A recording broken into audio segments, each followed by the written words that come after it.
You are now listening to Random Ramblings with...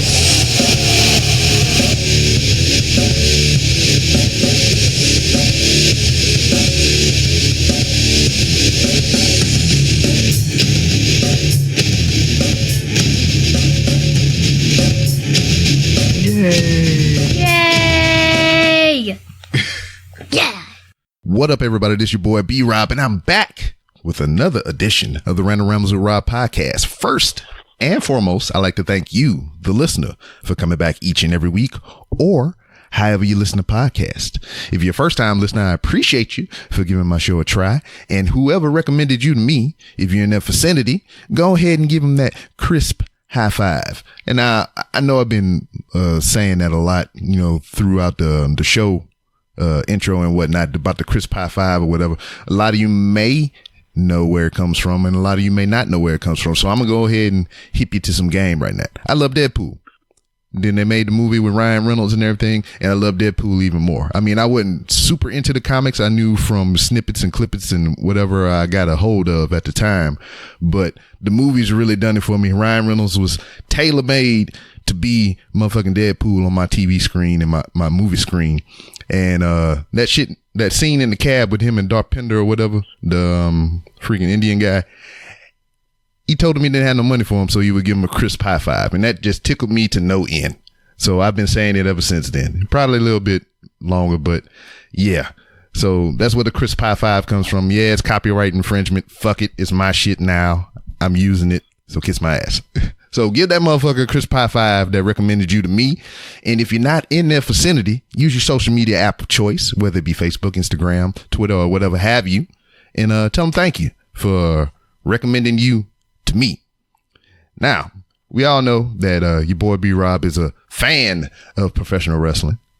And today we have a professional wrestler that will be joining the illustrious list of professional wrestlers that have been on this podcast, to include Kiera Hogan, Kiefer Bartek, JJ Blake, Marty the Marth Martinez, Brian Cage, freaking Damon Buchanan, goddamn Jay Flair, and shit, there's so many that I can't remember off the top of my head. I tried to write it down beforehand, but I was just like, fuck it, we need to get this shit rolling because we got some stuff to talk about.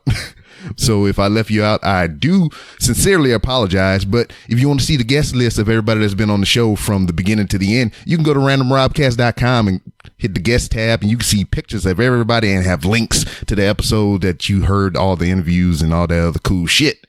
So joining this illustrious list, some mentioned, some that I forgot. So I do sincerely, again, apologize. Trying to remember the shit off the top of my head.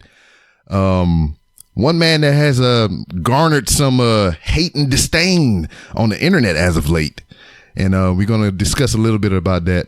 So joining me now, I'm going to replace the word ignorant with innocent.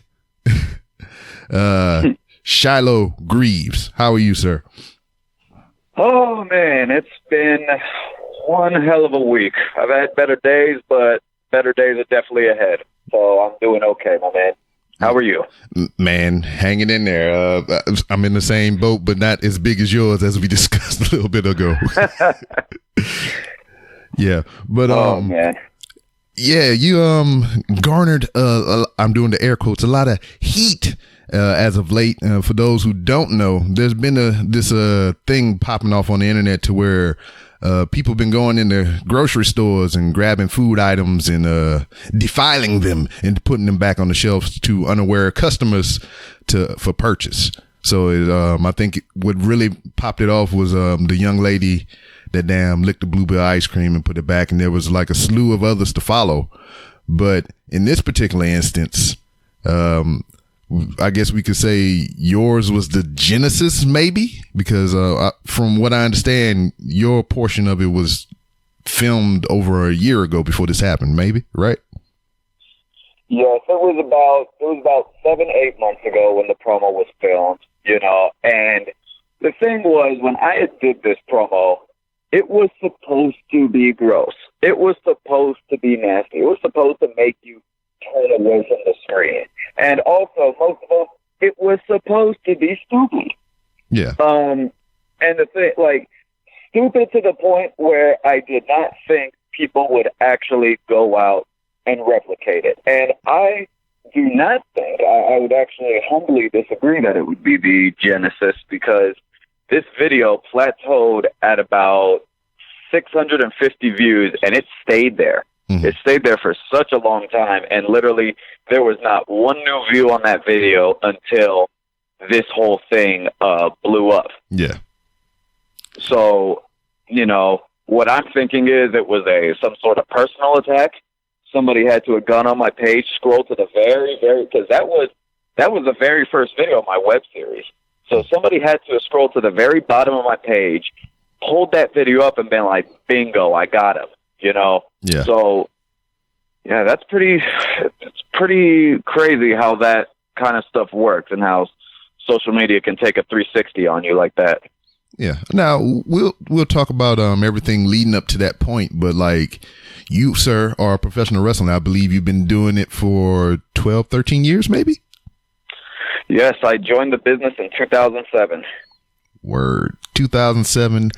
I believe I was gearing up for my third deployment to Iraq. Oh man! So simpler times, right? Yeah, simpler times. Exactly. You know, why you bullshitting? I mean, speaking as from somebody that was in the military, that shit is kind of simple, dog. Because like, just personal life aside from, you know, your military life, you know, the military is so simple, dog. I mean, you get up, you know what you got to get up at a certain time. You got to be there at a certain time. You do all the shit that you're tasked to do. Then you go the fuck home. But, you know, life outside of that is just like the hard part, because, I mean, you got a family, you got kids, you got bills, you got all this other stuff. And, you know, with all the shit that we put up with, you know, being in the military or whatever, it's not the glamorous life per se. I mean, we get paid, but we don't get paid as near as much as I think, you know, military members should get paid. But yeah. I agree. Because like the first deployment was the hardest, because I'd never been in a situation like that. So it was rough, but everything to follow that, yeah, everything to follow that was just like cake. I was just like, you know, I might die, but fuck it, you know? Right. But yeah, man. So 2007, but before you even decide to step through the ropes and make it a gig and whatnot, what was the catalyst to this, man? What drew you to professional wrestling? What was your first memory of it? I was about 4 years old. You cannot blame my father for this. You know, I was 4 years old, and my dad just, you know, he kind of just threw this VHS on my bed, and on this VHS was this big, bold, screaming man, and in big orange letters across it said Goldberg. Word. And yeah, it was all Goldberg. I got this. It was my dad and Goldberg. They both got this started, and the first match I ever watched was him going through Hollywood Hogan at the Georgia Dome. And I saw that, and it was just, that was it for me. That was it. And then I was a WCW kid growing up, because after that I watched strictly WCW stuff. Like, I had no idea what WWF was. I had no idea who the commentators were dissing all the time on TV. I was like, why are they talking about, you know, like all this other stuff? I was like, I don't know who these people are. So yeah, you know, that was definitely the kickstart was Goldberg. Word. And now, you know, some like to nowadays or whatever, you know, he was great for what he was, but he wasn't, I guess, held as the greatest professional wrestler of all time. You know, and it's funny because when people say who got you started, and I say Goldberg, it's usually a big eye roll, you know, and I'm just like, no, y'all leave Goldberg alone, man. I say, you don't understand. Yeah. Well, I mean, see, because like the thing for me as well is like my intro to professional wrestling wasn't the typical one as well. It wasn't even wrestling that got me into wrestling. It was Hulk Hogan, the actor, that introduced me to wrestling. So I seen him in movies before I seen him in the wrestling ring. And I just so happened to come across a VHS with him on a WrestleMania cover. And I was like, hey, that's that guy from that movie. I should watch this. Wow. So, yeah. So I would rather maybe had your Goldberg Genesis if he was around during my age bracket, but yeah. Yeah.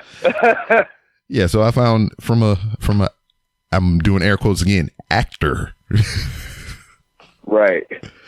But where would it go from there, man? It's just like you found Goldberg, you found WCW, and did you branch? When did you really branch out and find out different types of wrestling? When did you find out that there was a WWF, WWE? It was WrestleMania 17.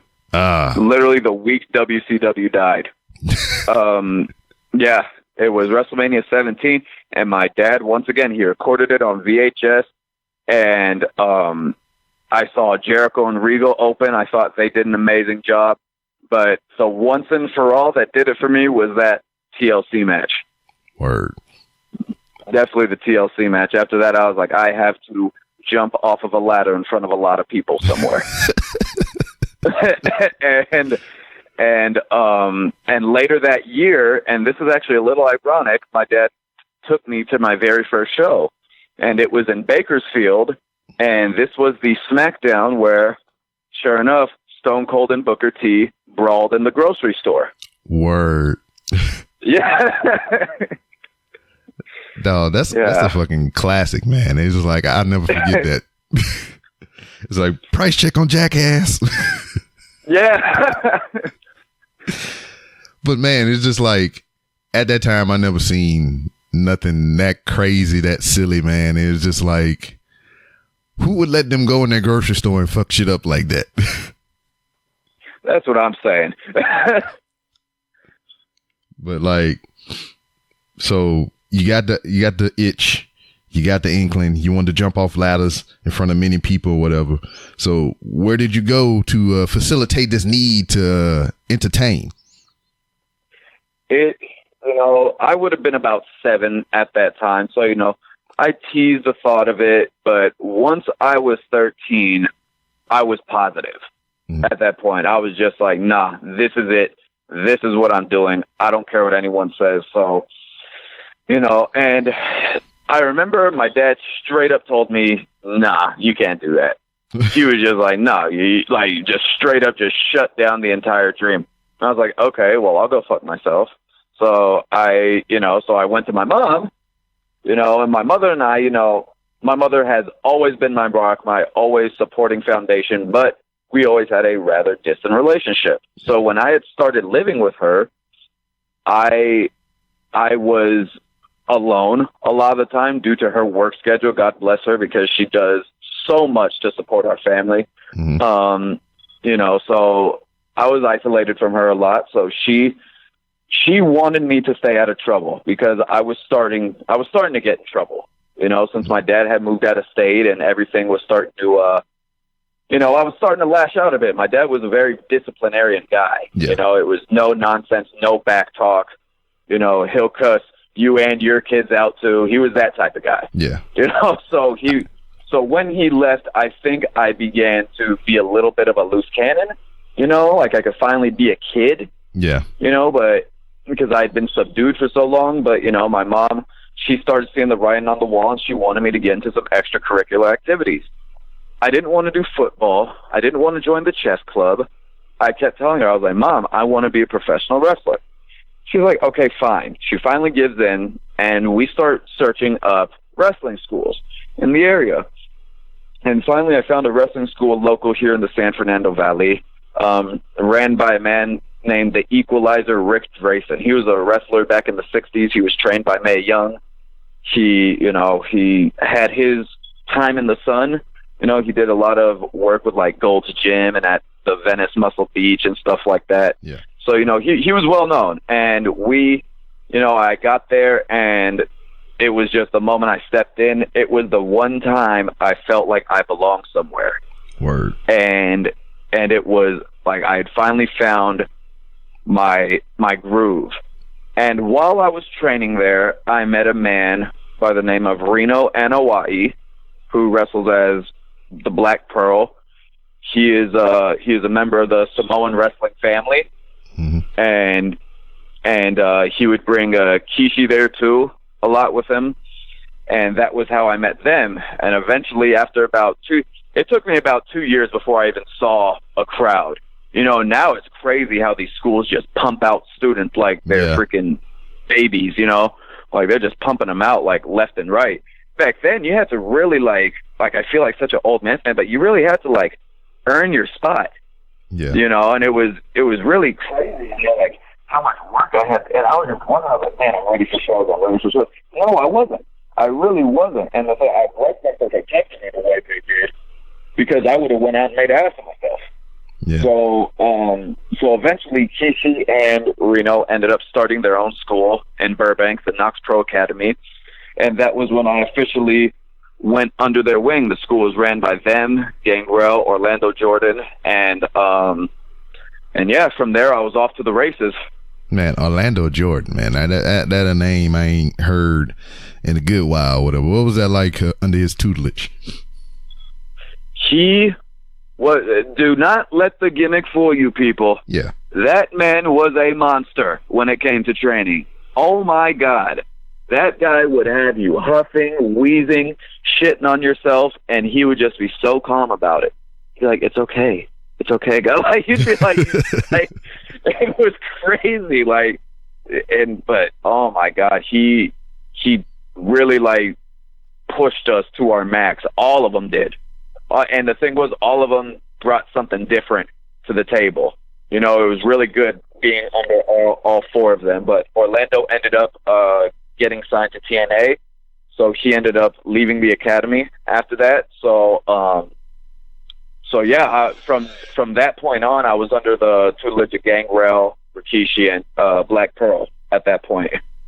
Word. Okay. So, man, you talk about your first time being in the ring or whatever, and I can remember a similar event or whatever. I have a pro wrestling minor or whatever. I mean, I've done the training. I never had a match or anything like that, but I got my ass beat a little bit. So I remember the first time I even saw, I've been to shows, I've been to WrestleMania and all this other stuff or whatever, but I remember the first time I actually seen like the ring, like put pieces on the ground, just coming out the trailer, just like actually seeing the ring at its bare bones or whatever. And I was like, oh fuck, that's it right there, that's the ring. And dude showed me how to put it together and everything, and like that whole time I didn't feel like I was worthy enough to even be between the ropes. So when we put the thing together, I stayed on the outside and, I did the sides and everything. I put the post up and everything. When it was time to do the ropes, I just did the bottom ropes because I didn't even want to step on the apron, and I just like, I was shook as fuck. I was like, dog, this is a fucking wrestling ring, man. And then later on they offered to train me. And then I remember the first time I actually got to step in there, he was telling me about, you show respect to the ring and yada, yada, yada. And, wipe your feet before you go in. And I was like, I wiped my feet on the outside of the apron. I got in between the ropes, dog. And I could have cried. My life could have ended moments after that. And I've been fine with it because I got to step inside a professional wrestling ring. And it was just fucking great. Yeah, it's definitely a surreal feeling, no doubt. Yeah, because like you sit there and you watch it for years and years and years, and you build up a respect for all these different individuals that do the craft. And when you get your moment to step in the ring for whatever reason it may be, it's crazy, man. I was like, I had the chills and shit. Yeah, same here, man. Definitely. So when did you feel like you were good enough to go out on the road and do shows in other places and whatnot, to leave your comfort zone from where you were trained? Well, they had began a product called Territory League. Mm-hmm. And Territory League, basically, it was a different type of show. The roster was broken up into teams, and the teams represented cities. So it was like an NBA type thing. And okay. I remember I was put onto the Los Angeles team, and on that Los Angeles team was me, Black Pearl, Gangrel, Steve Payne, he was a star in AAA, Jacob Fatu, and Gisette Marie. That was our team. Oh, and Eyes in Disguise, of course. Eyes in Disguise. That was our team. That was the LA Templars. And I remember they were putting me in there with all these, like, they were, it was so crazy how fast I got thrust into the spotlight at such a young age, because here I am, I'm tagging with Gangrel, I'm wrestling against Kishi, I'm wrestling against, you know, guys like Grandmaster Sexay, you know, like all the guys I grew up with, you know, like watching, I'm all of a sudden in the ring with them. I'm not even out of high school yet. Word. You know, and here I am in the ring with Hall of Famers like Godfather and stuff like that, you know, so they definitely saw something in me because they threw the world at me really fast. But however, they threw the world at me, but I didn't crumble. Any type of high pressure situation that they threw at me, it was my comfort zone. So that was why it's crazy. Whenever it's the smallest thing, I freak out. But whenever it's like, you know, shit's hitting the fan, I'm the calmest person in the world. Yeah. Yeah, I feel that. Because, like, I mean, I could relate to that in my household or whatever. You know, something would go wrong and everybody just flipping the fuck out. I was like, it's not that bad, you know? Yeah, like a natural disaster, like an earthquake. I'll be the calm guy in it. But, oh, my God, don't let me see a spider. Game over. Well, yeah, man. Fuck spiders, man.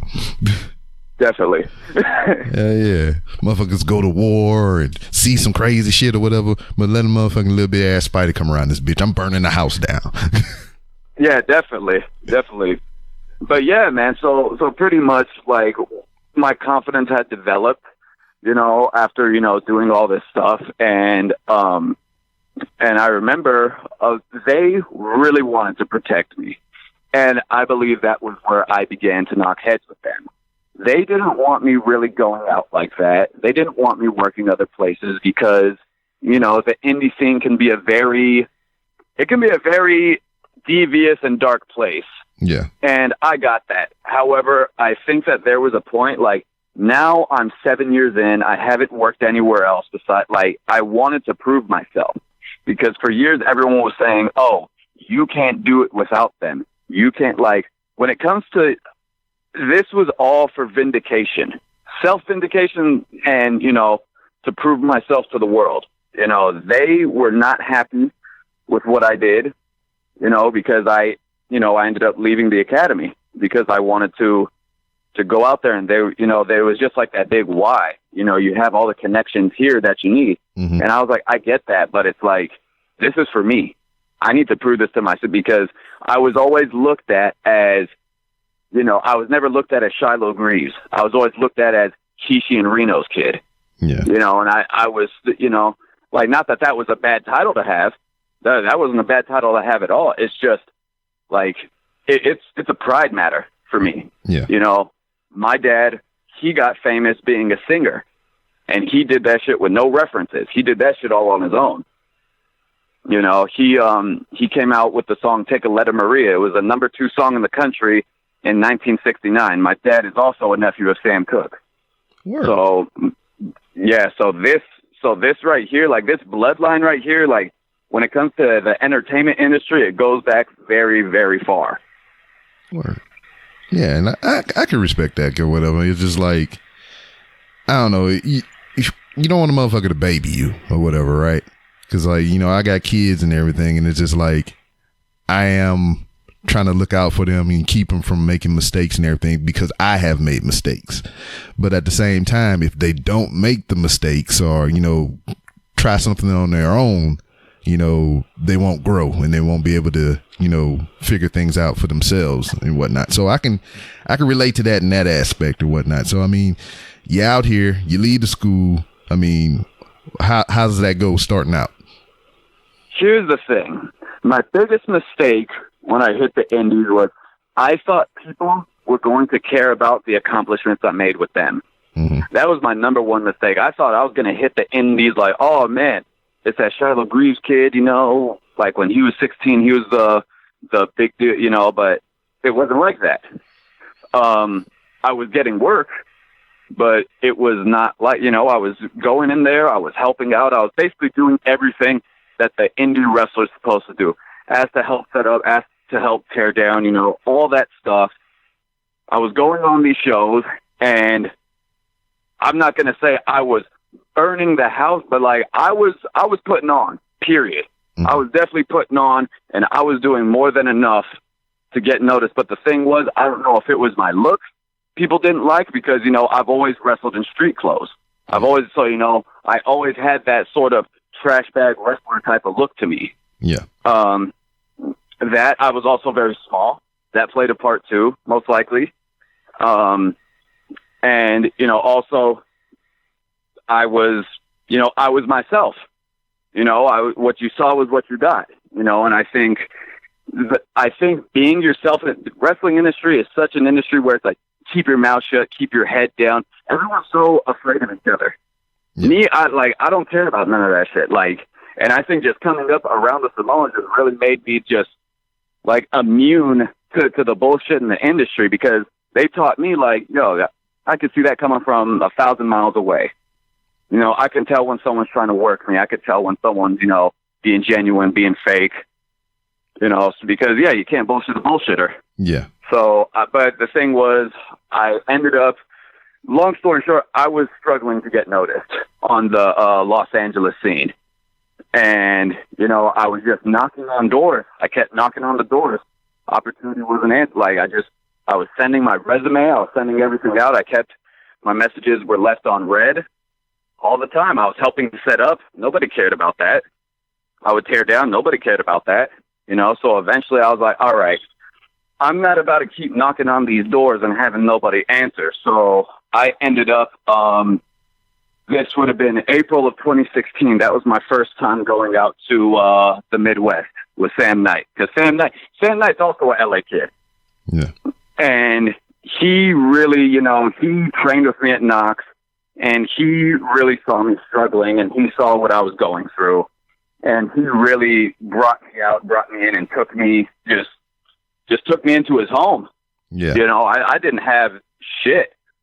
You know, I had no job. I had no car, like just nothing. And he was just like, yo, get out of LA, breathe for a while, you know, and let's figure this out. You know, so I went out there with him, and I can honestly say he's the reason I'm still wrestling, because at that point I was ready to give up. Mm-hmm. Because I thought I was done. You know, I had lost my connection with, you know, Kishi and them. I was flopping on the indies. I was like, damn, I tried to swim and I sank. So I was starting to accept that.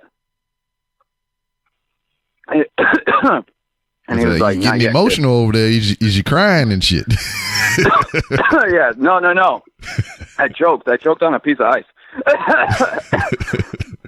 Oh God. Yeah. Okay. But yeah, he really got me going. And then from there, I ended up going out to the UK. Word. That was because my dad is actually from the UK, and so is my family. So I ended up going out there, and that was when I just, from top to bottom, I just went on a little just exodus. I just ended up touring the entire country. I was wrestling like 4 times a week. Like, that was when I started really taking on the wrestler schedule, the full-time schedule. And I was like, wow, this is heavy. Like, cause I was like, you wanted to wrestle, Shy? Here you go. Here's a schedule. And it really put things into a different perspective for me, because I was tired. Yeah. You know, it was set up, wrestle, tear down, go to the next show, you know, with a lot of partying in between as well. So it was really, I was definitely like living the life, and I enjoyed it, you know, but England is a pretty depressing place to live. And also my visa was starting to expire. So I ended up having to leave. So I ended up coming back to Illinois, and that was when I debuted the ignorant Shiloh Greaves character. Yeah, I was just about to add that. Yes, total accident. I just remember one night, and I was with Sam Knight. And it was our buddy Mike and our buddy Dante, and we were at Walmart. And I just remember, like, oh, that's my jam. That's my jam. My Walmart. See, you already got me hooked. The genesis of this whole thing come from Walmart. Goddamn. Yes. So, you know, we go to Walmart, and the thing is, this promo was done for Big T, Thomas More, at New Wave Pro in Indiana. You know, that's the thing. Like, we lived in Illinois, but most of the work we did was on the Indiana side of the border. Yeah. So, yeah, so we would, you know, so I ended up calling out Big T, and I was just talking about how I was going to pull up in a big body Tahoe, and I was going to break his ankle, you know, just stupid stuff, you know, and like, but the thing was, everyone, even the staff, they're just dying. And I was like, wow, like, you know, like, this is supposed to be done. So I was like, okay. So I ended up posting it online. And the thing is, on average, my videos probably got about 150 views when I would post them back then. Mm-hmm. And then, like, this one got, or I want to say it was about 1,200, 1,300. And I was like, wow. You know, sure, it's not a big number to most, but for me, that was a big deal. I was like, wow, like, I may have really done something here. You know, so, but the thing was, this character, like, I was always, like, the character I was always given, like, this rather street type of character, you know, but the problem with that is it's been done. Yeah. It's been done so many times, you know, so I was trying to make it different. I was like, well, what if this is just a street character, you know, on drugs?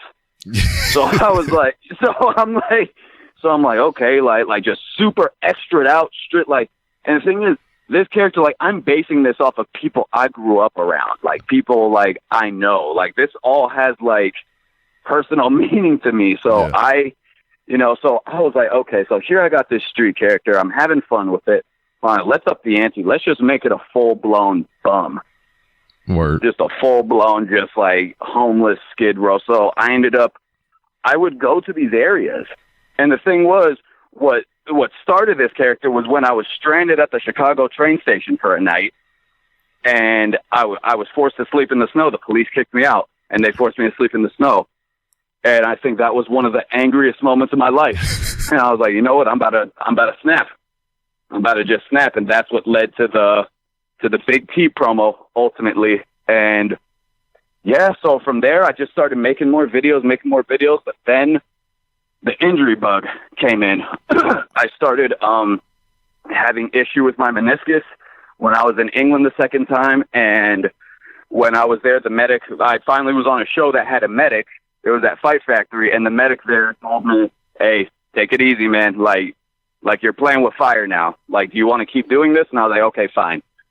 So I ended up taking about 18 months off.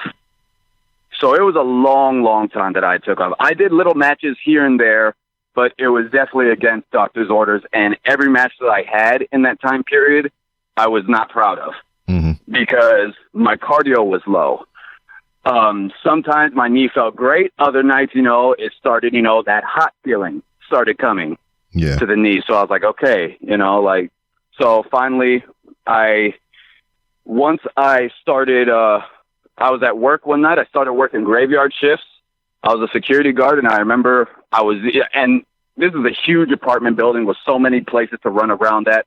I remember I just took my uniform off, and I started sprinting up this hill. And I remember I was like, okay, if I can make it to the top of this hill without dying, I'm coming back to wrestling. And I made it to the top of that hill. And when I was like, okay, I could do this. So that was when I started writing out this web series, because I was like, okay, we're going to document the story of this recovering drug addict who's trying to get back into wrestling. That's what this was also done to shine light on addiction and mental health issues in the wrestling industry, because there's a whole lot of it. So I ended up, the first promo I did, I was like, okay, my first match back is a rematch against Big T. And I'm like, okay, cool. So I'm like, that first promo got me a lot of views. What can I do to make it better? Like, what can I do to, like, really just show people, oh my God, he's back. Jesus. Because I had been watching Shiloh, and I had watched Frank Gallagher, and I had watched the way I studied his character, and I studied the way his mannerisms and everything. And I was also going into some of the worst neighborhoods in LA and watching how the homeless operated, watching how they did things. So finally, I was like, all right, what would a dirty human being do in this situation? I was like, he would go and spit in that damn tea. So I went, I did the promo. It was all done in one take. We went in, we purchased the tea before anything. I want to go on record and say that. We purchased the tea before we did anything with it. And we marked it. We marked the bottle, so we made sure that we had grabbed the correct one. So we go in, we do the promo. It's me, my buddy, and his little sister. We film it. It was Christmas Eve. You know, that was it. It was quick. We were literally in and out of the store within, honestly, a total of about 6 minutes. So we did it. We go home, go to sleep. Nothing of it. You know, it was, you know, got about half the amount of views that the first Big T promo got. So I was like, all right, then, whatever. You know, I just thought, you know, it was a nice way to kick things off. Because the thing was, like, that T promo, that was just skimming the surface of the things that I was planning to do. Because it's like, you know, like, I'm pretty sure if you watch the rest of my web series, you know, you're going to see a couple attempts of murder in there. You're going to see quite a few, you know, like, you're going to see a suicide attempt. You're going to see a lot of things in there. And this, like I said, I'm just skimming the surface because now this whole situation just gave me more material. So basically, yeah, man, like, I just ended up, I forgot about it. But the thing was, so I go back out to Chicago, you know, we're doing our thing, man.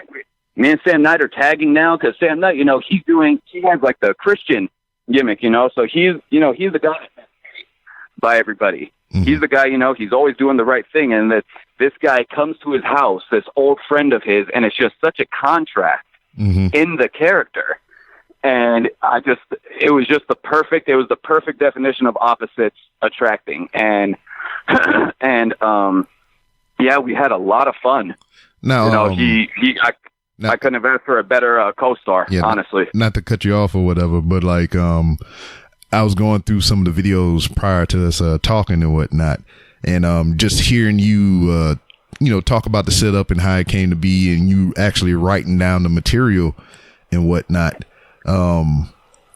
We talked about professional wrestling heavy, you know, your journey into professional wrestling and whatnot. But did you have any other, you know, things that you wanted to pursue, like acting or anything like that? And that's funny that you brought that up, because honestly, this right here, this character was a gamble. It was a major gamble. And I remember when I first debuted it, there were a lot of people that were not liking it. You know, a lot of guys that were just like, hey, man, like, you're a good wrestler, Shy. Don't do this, man. Like you're better than this. Don't be bitter. Be better. Hey, guys, I'm okay with admitting it. I was bitter. I was very bitter. You know, I had been busting my ass for so long, and it was like nobody gave a fuck. Yeah. So I was like, yeah, I was bitter. And that bitterness, you see that come out onto the camera. And I think that's what makes this character so much more different, because there is real emotion being put into this. There is genuine fire in my eyes when I do this. So it's like, it's real, it's passionate, you know, and like a lot of the things, you know, that Sam Knight says to me, that's real. Like there's real things in there where me and him are shooting on each other, you know. But the thing was, that thing about the script. So funny thing about the script, I write this whole script out. I have this whole thick stack of papers, you know, and I'm like, okay, man, we're going to go back to the Midwest and kill this shit. I had a straight panic attack the day I'm leaving, and I left the script. I left the script at home, and I remember Sam was like, nah, we're good, bullet points. And I think that was way better. I think it ended up turning out way better, because everything we ended up doing on camera from that point was so organic. Yeah. And that's what I was going to bring up as well, because like I watched the first video when you initially showed up to his house with the letter and everything, and you could tell there was like, you were okay, but like with Sam, it was just like you can tell he was kind of uncomfortable. But as the videos progress and everything, it's just more natural, and it's just like y'all having a regular conversation and shit. Like it's just like it's meant to be this way.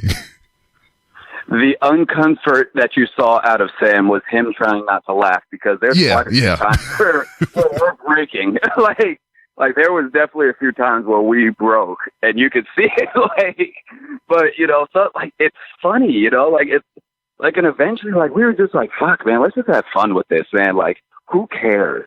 You know, it's like that's the thing. It's like, that's the problem. When people in wrestling try something new, it tends to not get a good review. Yeah.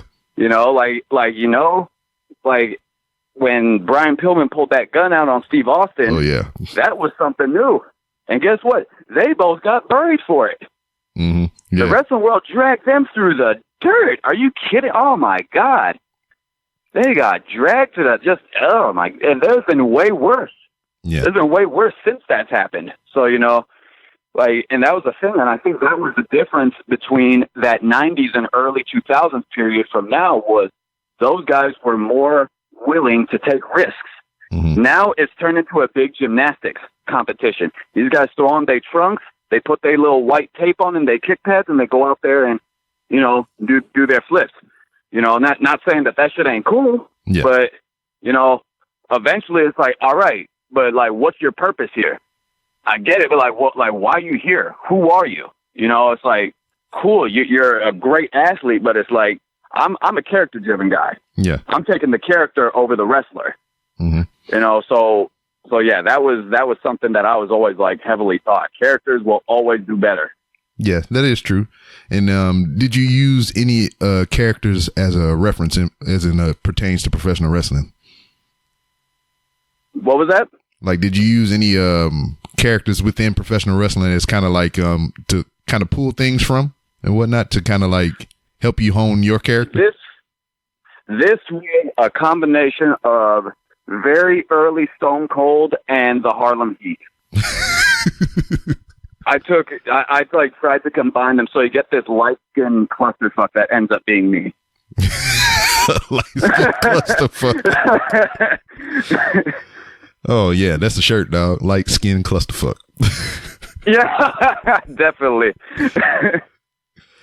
Well, yeah, man. It's just like I think one of the funnier ones was when I was scrolling through or whatever. I think it was after I went to the gym or whatever. You just kind of laying in the parking lot, dragging your legs across the ground. Yeah, because that was a shoot. I have a bad relationship with my legs, man. So when I work my legs, it's like, no.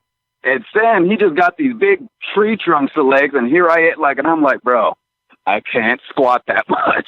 He's like, yes, you can. And he got me on the fitness journey too. Yeah. You know, because me and him both, we were both bottom of the barrel, you know, when it came to fitness wise, I let myself go to shit. So did he, but he began making changes, and it domino affected onto me. Yeah. He started dropping weight. I started putting on weight. So now here we are. We're in better shape. We're doing our thing. But, you know, eventually home was calling me. Mm-hmm. I needed to come home because wrestling was we got our storyline out. We had our match, you know, and eventually I was like, okay, I need to start getting my life together outside the ring because wrestling's not paying me. I've dedicated my entire life to this, and it's really not made me any money. And I was like, you know what? Maybe it's time to put this on hold. Mm-hmm. Not walk away, but put it on hold. You know, 'cause what I wanted to do was I wanted to start promoting. I wanted to start getting into, you know, running shows because I've done it before. Yeah. But the problem was when I did it, I was very young. I was only about 20 years old, and and of course funding.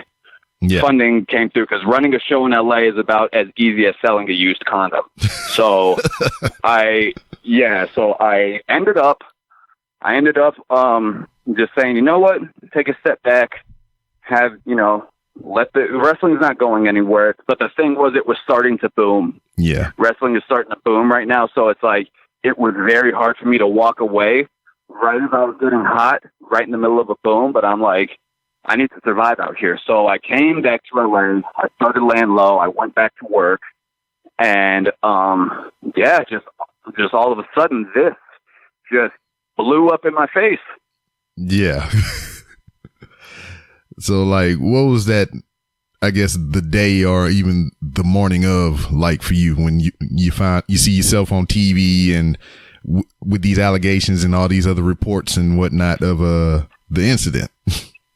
So it was funny. So I'm at my friend's house. I'm just at my buddy's house, you know, and like I walk home, like I was there for the whole day. Like I was there till about like 5 in the afternoon. So, I was like, all right, I'm calling it a day. I walk home. I get home and I lay down in my bed, and all of a sudden I go on my Instagram, and this random, I forget his name, but it was from a wrestler, and he has like a screenshot of me. He's like, hey, isn't this you? And I was like, oh yeah, that is me. And it's like, it's a shot of my promo. And I was like, oh, that's cool. I'm at 20,000 views. I was like, wow, the big T promo's getting me over. Then I click on the video, and I'm like, wait a minute, that's not what happened. And then as I refresh it, this is like within minutes, the views went from like 20,000 to 25,000. Then I see on top it says retweet till he's arrested. I was like, what? So I'm like, okay. So I'm thinking, okay, 20,000, whatever, 25,000, whatever. Then it's at 60,000. I'm like, okay. Now it's at 130,000. All right. And then like, it's just growing and growing. I'm getting more messages from people. I'm getting messages from wrestlers, from people, and like people saying, oh, I hope you die, blah, blah, blah. So, I'm starting to like, I'm freaking out. So I delete all my social media because I'm like, shit. I'm like, what do I do? Because the thing is, whenever stuff like this happens, most people say remain silent. Mm-hmm. And if you're an innocent person, remaining silent is the worst thing you could do because it only makes you look worse. Yeah. I ended up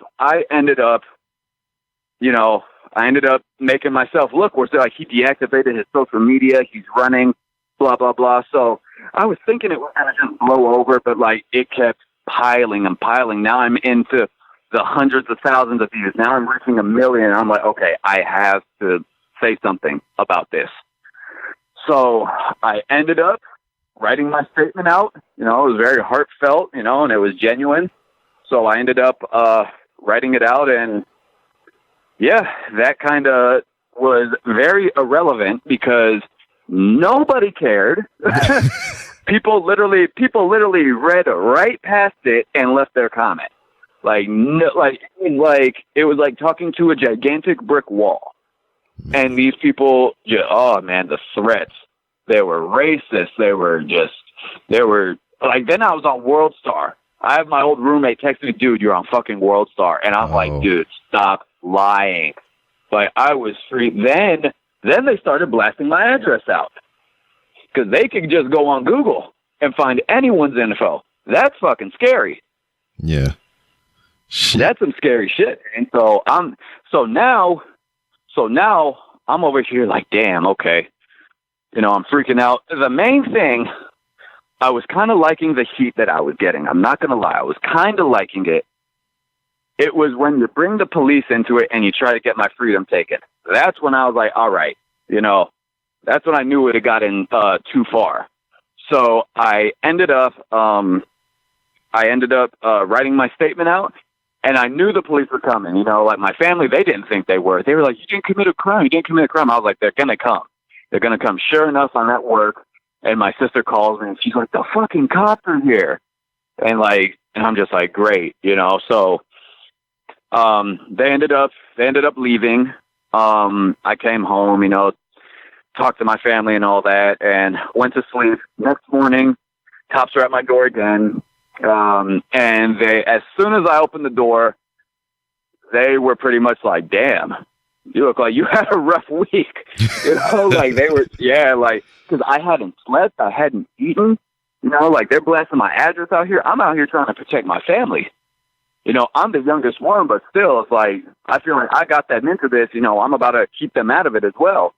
So and I'm just like, literally like, you don't know, bro. Like I'm literally just stood outside in the front, 3 a.m, pacing, just like waiting for somebody, like just waiting for the worst.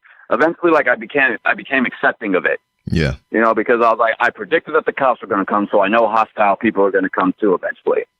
So, I was waiting for the mob. Luckily, so far, no mob has came. And yeah, it's died down. It's definitely died down, but my guard is still very high. Yeah.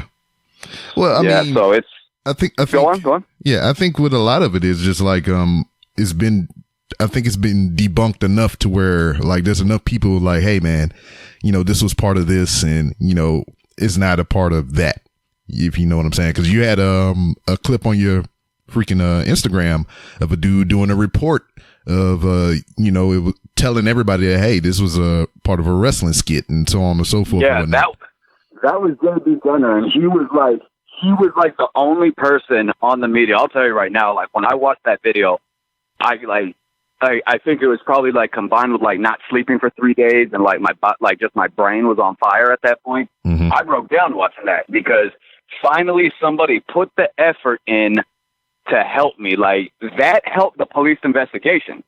Yeah. And also the police said that my statement was probably the smartest thing I could have did.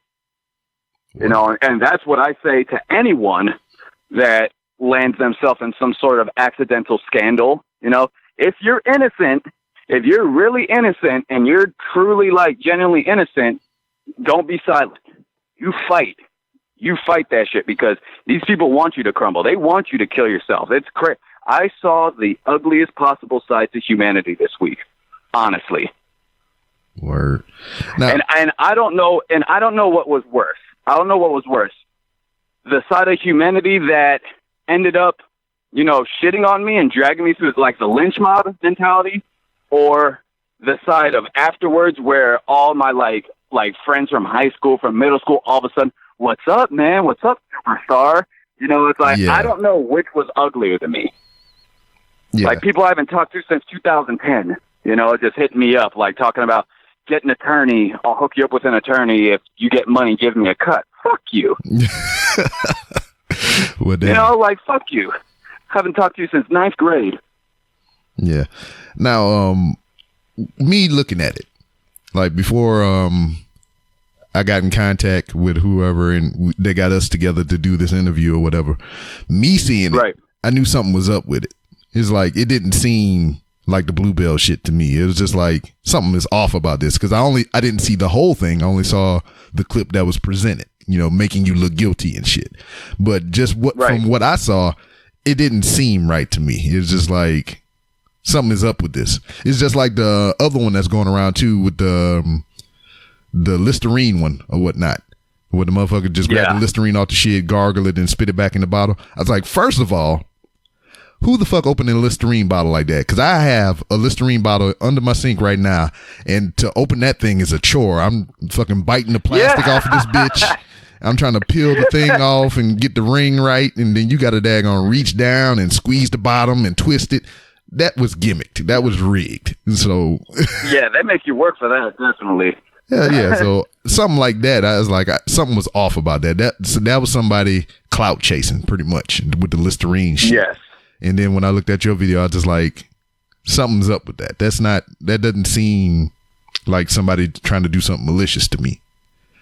Because I think there's multiple clips, and they all cut different. Because there was just like, I guess, the one I saw was you spit in the thing, and then you walked to the end of the aisle, and it was kind of like, oh, you done recording? We good?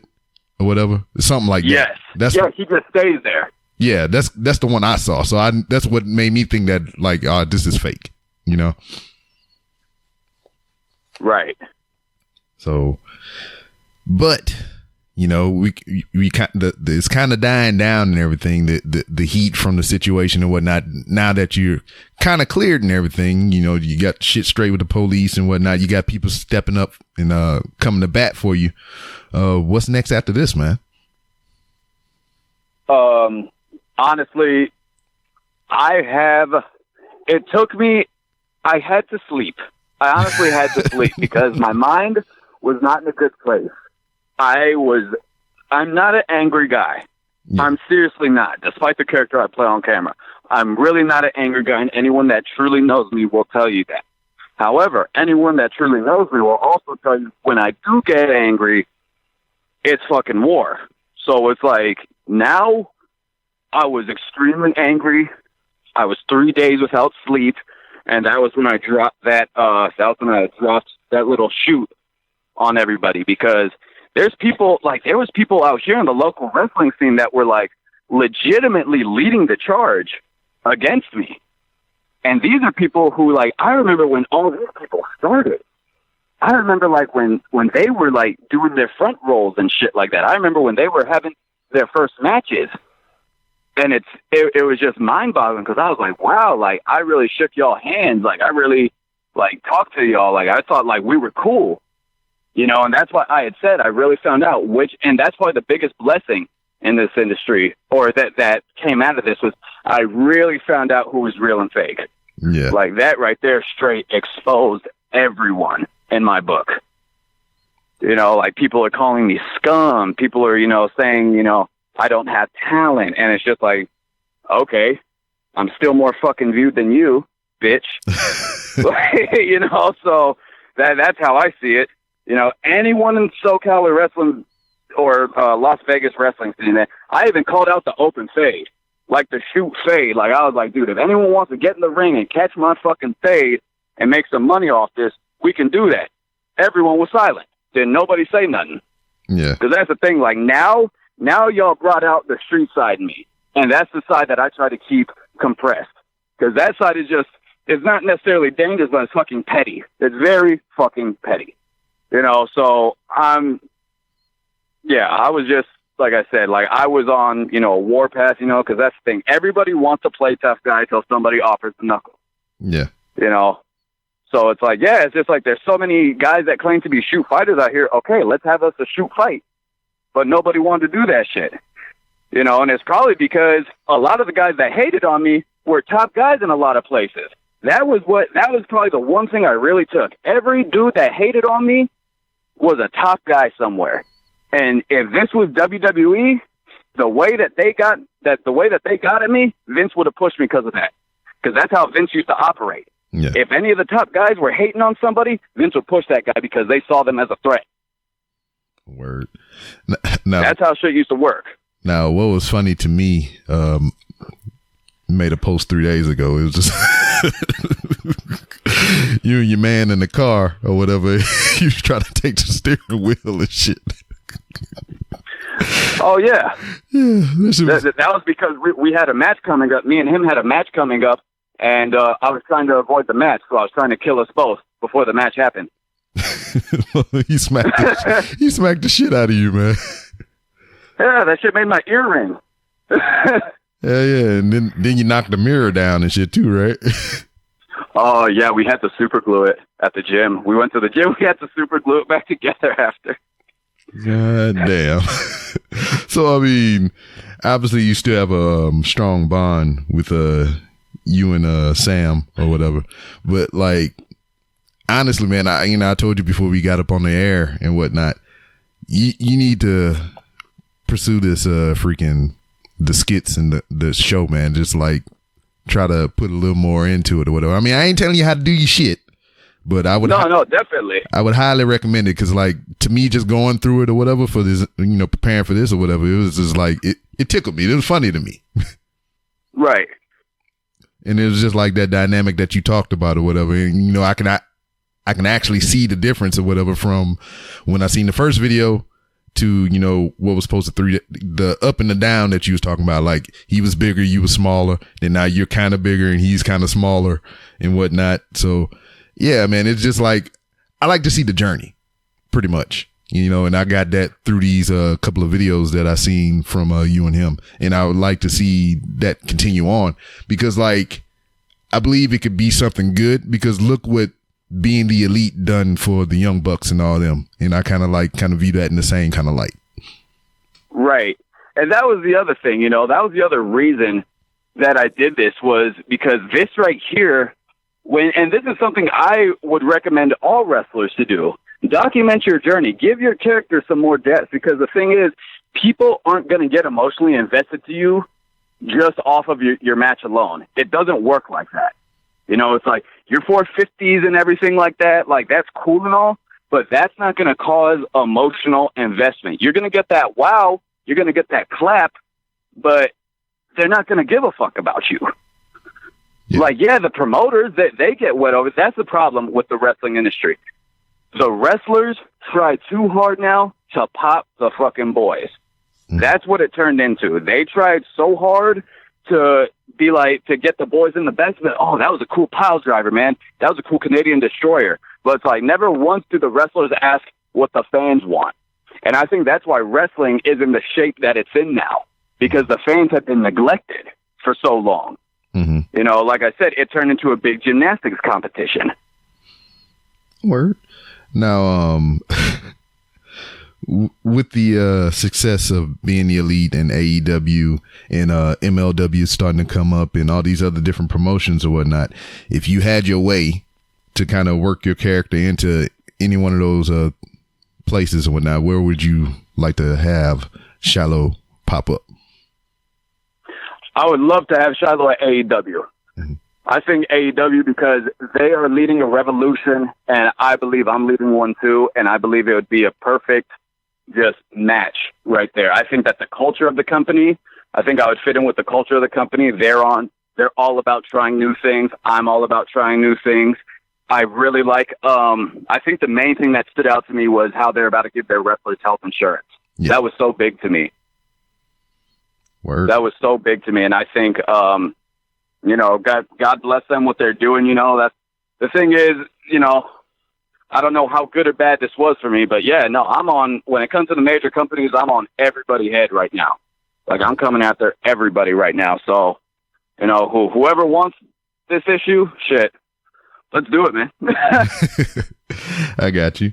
Now, damn, I had something, but I lost it that damn quick.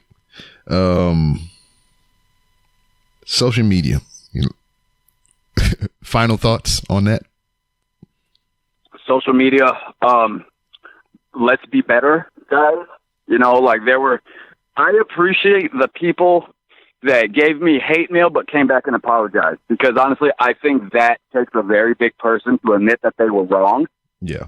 You know, and jump the gun. You know, and I honestly think that the public has been a little bit better than the wrestling community in that aspect when it comes to admitting that they were wrong, because a lot of the wrestlers that were sharing for me to get arrested aren't sharing that I'm innocent. Mm-hmm. And that's like, and honestly, wrestling is supposed to be a brotherhood, and I believe that is very sad that they operate like that, because these are guys that I looked at as admirable men. You know, like I thought, like, wow, like you're a real stand-up guy, but then it's like, you know, it's crazy how quick people could turn on you just because that's what the crowd's doing. Mm. Yeah, and it's like, unfortunately, that's just kind of like the nature of the thing or whatnot. One thing that pisses me off to no end or whatever, I mean, I get it, but it still makes me angry. Like Kurt Angle, one of the greatest professional wrestlers alive. Right. He come out and they chant, "You suck" at him. You know, I know why they do it, but it's still, to me, that's disrespectful as fuck, because he doesn't. Or like, oh, right. Like with the John Cena shit, that John Cena sucks or whatever. I know why they do it, but like, there's an assload of motherfuckers in the crowd that's chanting that shit and don't know what the fuck they're doing. They're just doing it because everybody else is doing it. You know? Oh yeah, but the thing was, Cena, he mastered it so smart, because Cena, he was trying for a long time. He was trying to force it. Mm-hmm. I think like he was trying to force people to like him, but you could tell there was a stage in his career where he was like, you know what? Let's make light of this. He would acknowledge the people booing him. He would acknowledge the 50-50, like, and he, I think, kind of almost changed like the industry in a way like that, in a weird way. I don't know how, but I feel like he really changed things like that, because when Roman got pushed to the top, I felt like he got it even harder. Yeah. Because Roman, in my opinion, I think Roman was putting on better performances than Cena was at that point in his career. And, like, people wanted him. People were begging for him. But the moment he got the push, they were just like, nah, same as happening with Becky Lynch right now. You clamor for her, you want her, and then you finally get her, and then y'all bitch about it. Yeah. And then I don't even think it's so much that, you know, you finally get what you want, so now you don't want it no more. It's just the manner and way that it was done. Because what made her was completely accident when she got her fucking face busted, you know? And then once they was like, oh shit, we got something, let us stick our fingers in it. That's kind of when it started going to shit, because after that, you know, she was still hot, but the way they presented her on TV and her character, whatever, They saturated her. They saturated her. Exactly. They gave you too much too fast. Same with Roman. I could definitely say the same happened with Roman, but yeah, like eventually, like with Roman, like it just started getting bad to the point where it was like these people were, and then it's sad that like the thing that it took for people to get behind Roman was the guy nearly dying. Yeah, exactly. Like it's like you know, it's like it's crazy, you know, and it's crazy that the similar thing is kind of happening to me right now. It took me nearly having my life rights and everything taken from me for people to finally rally behind me after 12 long years. Yeah. Sad, but hey, man, shit happens for a reason. I guess tragedy creates support, I guess, you know? Yeah. So before we ride up on out of here, man, I appreciate you giving me your time and everything. I appreciated the journey, the stories and everything. And I hope to see more of your creative skits and whatnot with you and Sam. I mean, dog, y'all need to get some animator up in there to do like some cartoon versions of this shit. You know, I believe those characters will look funny as fuck. Definitely, bro. But before you go, I know you done turned everything back on and everything. Let everybody know where they can find you on social media. I'm on Facebook as Shiloh Greaves, just my regular name, Shiloh Greaves, and I'm on Instagram as ignorant_Shiloh_Greaves. Twitter, I'm gonna have to get my ass back on Twitter. Yeah, because I haven't used Twitter since 2011, so I'm definitely gonna have to get back on there because that's the site that made me a star. Honestly, I think I owe them one. Yeah, for sure. Any bookings or anything coming up that you want to put out there? No bookings yet.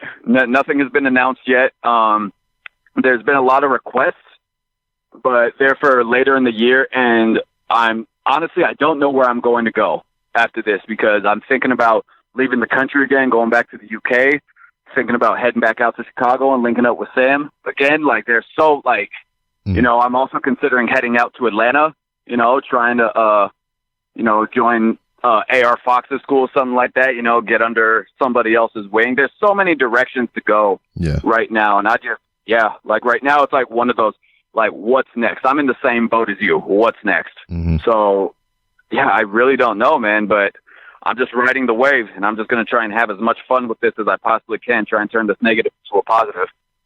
For sure. To give you a little thing or whatever, I think you should go back to the same grocery store if you can, or just one like it, and just take pictures with a whole bunch of Arizona tea. Well, I was there yesterday, and I did film, and the staff was not too happy. I'm pretty sure that they recognized me because the police did get in touch with that exact location. So they were not happy. They were like, "Come on, are we in high school?" And I was like, "I'm sorry, I love you all." Like, you know, I went, so I did it. I did the video. It's going to be up soon. So yeah, but yeah, it was definitely a little bit nerve wracking because I was like, oh crap, here we go again. Like I thought I was going to get attacked by the mob again. So I was like, shit. Okay. but no, everything was okay. And yeah, but that's definitely, the videos are definitely about to start coming out again though, for those wondering. Word. I'm looking forward to it. But once again, man, appreciate you for being here, giving me your time and whatnot. And as it is for all guests that's been on the show, the door is always open for you to come back to promote your next big thing or just to come shoot the shit, man. Yes, sir. Love to. And that was the homie Shiloh Greaves, man. It's just like, I never had anything like that on the show. I mean, of course, I've had professional wrestlers and everything like that, but I've never had someone on the show from like a viral video or anything like that. So it's fucking cool. Well, I mean, I did have Sock Monkey Mike on here.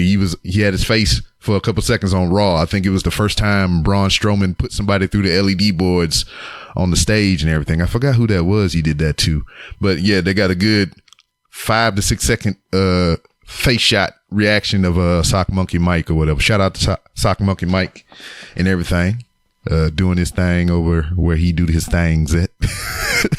That sounded stupid as fuck, didn't it? But anyway, yeah, man, just this internet shit, man. I just like, I don't know what to believe anymore. And I find myself, when I see stuff like this, not believing it at all sometimes. It's like, that's why, look, everyday me doesn't even watch television. You know, I don't watch the news. You know, I'm not scrolling for the news on my social media or whatever. I'm just promoting the show.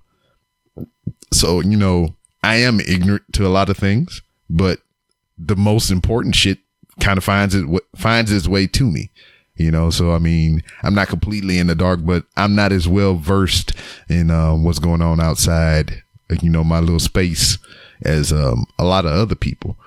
But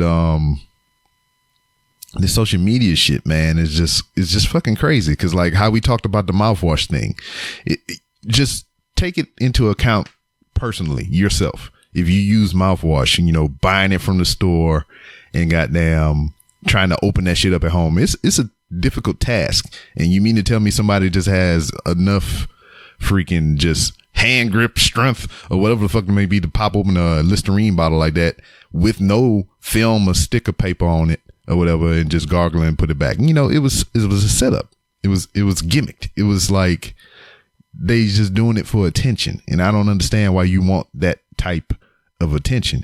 In the context of Shiloh shit or whatever, it was for a purpose. It was for a show. It was for wrestling.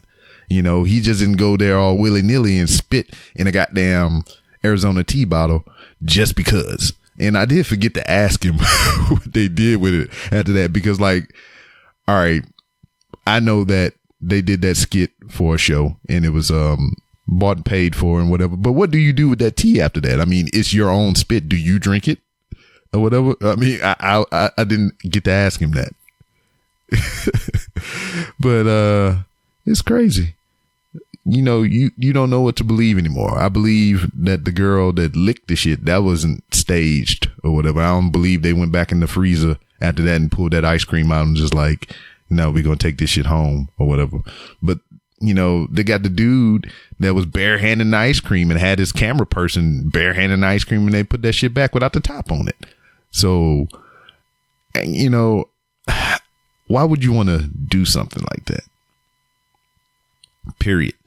You know, just without a purpose other than to get clicks and views. I mean, you heard what Shiloh went through and, you know, his shit was planned. His shit was for a purpose. And then you just got these people doing this shit just for the fuck of, you know, do you want that smoke, as this generation says? Do you want all that drama or whatever? Do you want to be up 4 or 5 days like my man was and pacing back and forth thinking somebody gonna come try to do harm to you and your family and shit? Do you really want that? What type of person are you to want that type of drama in your life? You know? But it's par from the course. I'm glad that they got his side of the story out there. I was very glad that he shared his journey with me in life and in professional wrestling. So you got to hear that side of it other than just, you know, what the media puts out there. So yeah, with that being said, we're gonna put a pin in this thing. Coming up here in November, I'm gonna be at the J1 Con in Atlantic City, New Jersey. So you can come hang out with your boy, November 2nd and 3rd. Unfortunately, you know, as I've been, advertising on the past couple episodes, I applied for the New York City Comic-Con and I did not get accepted. So, you know, I'm not sad about it or whatever. You know, I was just kind of looking for an excuse to go back to New York, but I don't think I need a Comic-Con or whatever to get me to go back there. So I might stage another trip later on down the line, but you know, I didn't get accepted. So if whoever was wondering about that, now you got your answer. I didn't get accepted to the New York City Comic-Con. Oh, Lord Jesus, my world is over. I'm about to go to the store and put my ass cheeks on the ice cream and put it back in the freezer. Now, that would be some nasty shit, man. Somebody put I'm sorry. I'm going to probably edit that out. I don't want to give nobody no ideas to do no stupid shit or whatever. It'd be kind of like rubbing your ass on the copy machine. You have your butt cheek imprints and somebody bluebell, whatever. Man, I'm sorry I even said that. Anyway, but we'll put a pin in it. I'll be at the J1 Con in November, touching down in Philly, driving down to Atlantic City. If you're in the area, holla at your boy. We're going to do some things. We're going to have a podcast. I'm going to be a part of the Black Finity Gauntlet, whatever that is. I still haven't got the details. I know you listen to this show, so I mean, you should be hitting me up in my DM telling me what the hell I'm going to be doing other than causing chaos, hate, and discontent. So, yeah. And then I think that's it. I haven't really looked into any other cons. A lot of them been popping up, and it's just too short of a time frame to prepare for it or whatever. So I'm thinking 2020 is going to be the year that I actually really get out there and start touring around and doing some big things or whatever. You know, there's been an evolution, man. Year one, what this is almost going on 4 years of doing this. Year one was getting used to doing the thing. Year two was kind of finding the guests and the audience.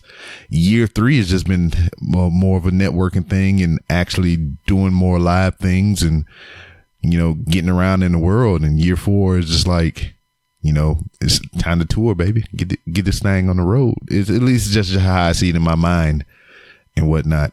So yeah, that all remains to be seen. Life comes at you fast, and you don't know what tomorrow hold for you and whatnot. I don't know, people are here talking with you and carrying on and everything, and then they dead the next day. So, I hate to put the grim outlook on things, but that's just how life works, baby. You never know. Here today, gone tomorrow. But you can follow me on Twitter, see what the hell I'm doing other than promoting all these fantabulous episodes of the Random Rambles with Rob and Wrestling is Trash, which I believe this is going to double since he is a professional wrestler. So I'm going to repurpose this episode as well. You're going to hear it twice if you're following Wrestling is Trash. So you hear it here on the Random Rambles with Rob, and then you'll hear it again also on Wrestling is Trash for the wrestling audience. So yeah, man, I'm at a loss for words. It's just like this whole thing is got me kind of fucked up in the head, man. Like how people treat you for certain shit, man. I mean, I don't know. Let me get it up out of here. All right, it's B Rob on Twitter, ITSBROB. You can talk professional wrestling with me or whatever. I've just finished Fight for the Fallen pay-per-view. I'm about to watch the Evolve show, and then I'm prepare for, as I record, Extreme Rules later on tonight. And you can follow this show on Twitter at 3R Show. You can follow Wrestling is Trash on Twitter at WrestlingBTrash. And you can go to randomrobcast.com to where you can find all of manner of ways to help support the show, to whether it be Patreon or buying merchandise or PayPaling me some things, or maybe even using my Amazon wish list to provide equipment for the show. But regardless of me plugging all those avenues for you to spend your money, the most important way that you can support this show and any other show that you listen to is by writing reviews. Please write a review. Go to Amazon. Shit, I wish I had my shit on Amazon. Go to iTunes, Stitcher, Podbean, wherever you listen to the show. Write a review. Leave some comments. 5 stars preferably. But if it's anything under 5 stars, that constructive criticism is appreciated. Retweet, subscribe, hashtag, tell a friend to tell a friend. I'm in the business of giving out crisp high fives, baby. So if you're in my vicinity, we can make that happen, or I can give you one virtually. I think that's about it, man. Got some stuff I need to handle right now. This thing got me in the fog of things, and I'll see you next time.